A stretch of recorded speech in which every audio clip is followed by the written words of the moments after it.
My understanding of diplomacy is that you should, as a diplomat, always try to open doors.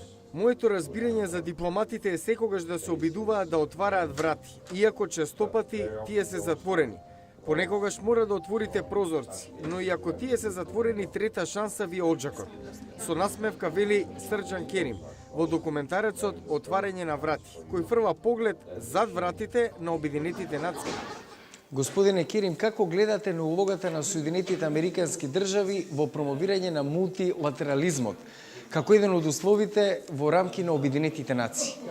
Само да кажам дека Америка не е само најголемиот контрибутор финансиски на овите нации, туку и како земја постојана членка на Советот за безбедност и земја која игра во светскиот мултилатерализам клучна улога, многу важен фактор. Значи, не можат Обединетите нации без Америка, но и Америка мора да знае, да прифати дека и таа не може без Обединетите нации.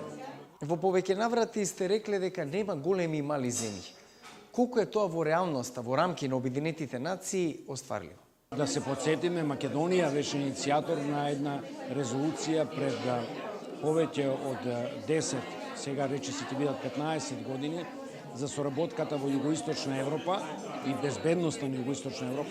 И таа помина низ Генералното собрание, така што и ние имаме оставено печат. Значи, сите мали земји преку Генералното собрание имаат шанса да се афирмираат, да предлагаат и да даваат свој тон на општата агенда на Генералното собрание.